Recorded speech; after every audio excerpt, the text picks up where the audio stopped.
नमस्कार, स्वागत है आपका। आप देख रहे हैं सी न्यूज़ भारत। मैं हूं आपके साथ इशिता। खबर ललितपुर से है, जहां छिपाई ग्राम पंचायत के प्रधान नीलमणि राजा बुंदेला तेलंगाना राज्य में आयोजित एक्सपोजर विजिट में 24 सदस्यीय दल के साथ शामिल हुई। इस दौरे का उद्देश्य वहां की ग्राम पंचायतों में हुए विकास कार्यों और संसाधनों के बेहतर उपयोग की कार्य प्रणाली को समझाना था। प्रधान नीलमणि ने बताया कि तेलंगाना की ग्राम पंचायतें सरकारी संसाधनों का पूर्ण उपयोग कर रही हैं और अपने निजी संसाधनों से अच्छा आय सृजन कर रही हैं। सबसे खास बात ये रही कि पथरीली भूमि पर भी वहां हरियाली और खेती का समृद्ध रूप देखने को मिला। उन्होंने कहा कि तेलंगाना पंचायतों के मॉडल को देखकर प्रेरणा मिली है और इसे ललितपुर की पंचायतों में लागू करने का प्रयास किया जाएगा। छिपाई के ग्राम प्रधान नीलमणि राजा बुंदेला से हुई विशेष बातचीत देखिए हमारे संवाददाता विकास सोनी के साथ। 24 सदस्यीय टीम जो कि ललितपुर से चुनी गई, उनमें से ललितपुर के जखोरा ब्लॉक के अंतर्गत ग्राम छिपाई की प्रधान जो कि तेलंगाना गई थी और वहां की पंचायत की क्या व्यवस्था रही है और क्या व्यवस्थाएं हैं जो कि ललितपुर के ग्राम छिपाई में रखी जाएंगी, उनसे हम आपको आमना सामना कराएंगे और जानेंगे क्या व्यवस्थाएं तेलंगाना में उन्होंने देखी है। नमस्कार, हमारे चैनल में आपका स्वागत है। सबसे पहले आपके बारे में जानना चाहेंगे, हमारे दर्शक जानना चाहेंगे कि आप कौन से ग्राम की प्रधान हैं? जी, मैं नीलमणि राजे बुंदेला, ग्राम प्रधान छिपाई, ब्लॉक जखौरा, जनपद ललितपुर, बुलंद बुंदेलखंड की मूल निवासी हूँ। जी। और वहीं पर पूरे उत्तर प्रदेश के 24 सदस्यीय टीमों में आपको शामिल किया गया था, तो किस लिए शामिल किया गया था आपको? 24 सदस्यीय टीम जो कि प्रत्येक जनपद से तेलंगाना एक्सपोजर विजिट के लिए शामिल हुई थी, जिसमें ललितपुर की धरती से आपकी बेटी, आपकी उम्मीद यानी कि नीलमणि राजे में आप सबका बहुत बहुत धन्यवाद व्यक्त करती हूँ कि हमें ये अवसर प्रदान किया गया। उसके लिए बहुत बहुत मेरे गांव वालों का आभार और जिले वालों का और अधिकारियों का सबका बहुत बहुत धन्यवाद। और जैसे कि मैं वहाँ पे गई तो बहुत सारी चीज़ें सीखी, बहुत नई योजनाएं जानी कि वहाँ पे कैसे वर्क होता है। तो वहाँ पे सबसे अच्छी योजना हमें ये लगी कि वहाँ पे किसी भी पंचायत में अगर बिटिया पैदा होती है तो वहाँ पे एक विशेष प्रकार का प्रोग्राम किया जाता है। तो मतलब ये जान के एक अलग ही मन में उत्साह हुई कि भाई हम लोगों का भी कुछ अस्तित्व है और सुकन्या योजना के द्वारा उसके खाते में 1000 रुपए डाले जाते हैं, उससे वो प्रोग्राम किया जाता है।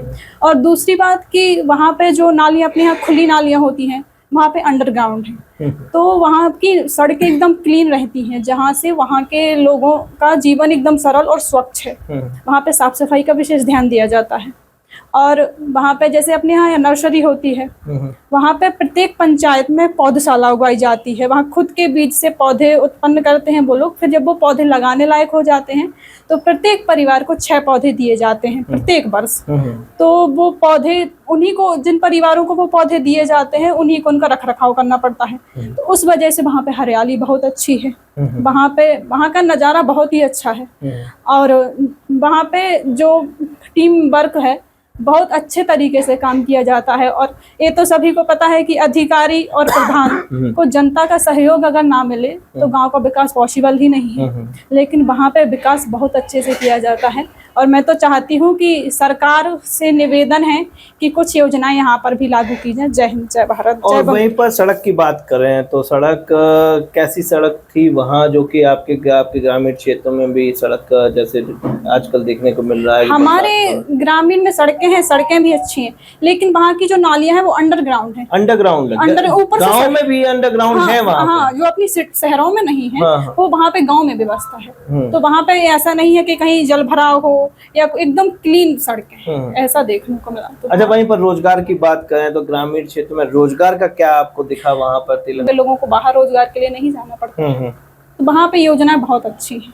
अच्छा, वहीं पर सरकार की योजना जो कि वहाँ के लोगों के पास पहुँच रही है, और फिर यहाँ की बात करें तो जो कि सरकार की योजना गरीबों के पास नहीं पहुँच पा रही है। और सड़क की बात करें तो ललितपुर के पूरे ग्रामीण क्षेत्र की सड़क जहाँ पर टूटी फूटी सड़क है, जिस पर विकास अंडरग्राउंड की आपने बात की। तेलंगाना में गांव में अंडरग्राउंड लाइन नालियां हैं, तो क्या अधिकारियों को आपने इस बारे में बताया क्या? जी बिल्कुल, हम लोगों ने आपस में बैठ के सबने बातें की, सबने तारीफ की। यही तो मैं बोल रही हूँ कि सरकार से निवेदन है कि ये नियम अपने यहाँ भी लागू की जाए, क्योंकि प्रधान हम भी हैं और प्रधान वहाँ पे भी है, लेकिन वहाँ का विकास देख के लगता है कि हमने कुछ किया ही नहीं। तो क्या आपके द्वारा आपकी पंचायत के लिए क्या क्या विशेष रहेगा जो आपने वहाँ देखा, और देखने के बाद जब आप यहाँ आए तो कौन कौन से ऐसे पॉइंट हैं आपके ग्राम पंचायत में जो आपको सुदृढ़ बनाएंगे?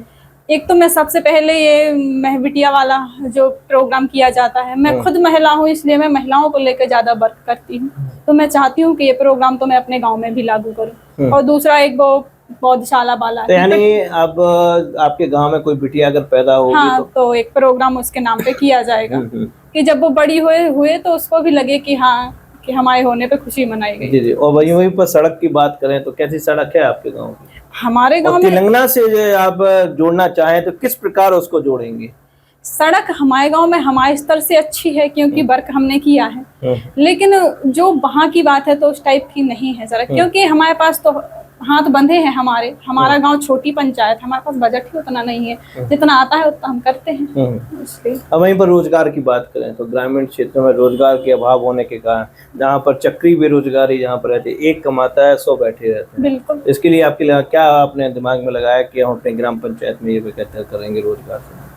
अब मैंने सोचा तो बहुत कुछ है, लेकिन अब तो समय का अभाव भी कम है अपने पास, क्योंकि चुनाव इलेक्शन आने वाला है, तो इसलिए देखेंगे अब। अच्छा, आगे क्या रणनीति रहेगी आपकी रणनीति? अब इलेक्शन अपने ऊपर थोड़ी ना, सीट के ऊपर भी है। अब इस बार अभी जितना समय बचा है उस समय में आप ग्रामीणों के लिए क्या बेहतर करना चाहेंगे?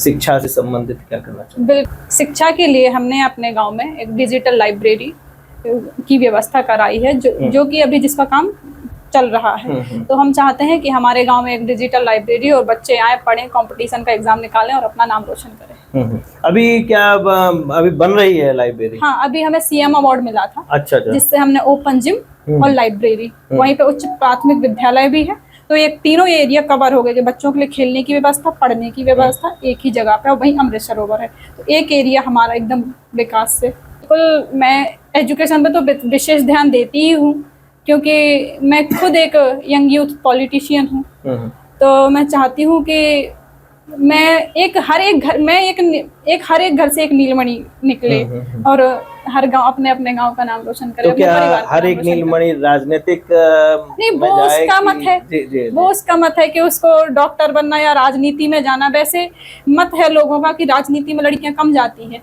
लेकिन हम तो साबित करना चाहते हैं खुद को कि राजनीति में भी लड़कियां नाम कमा सकती हैं और आगे बढ़ सकती हैं। क्या कहना चाहेंगे आपके ग्रामीण लोगों के साथ, क्या संदेश देना चाहेंगे?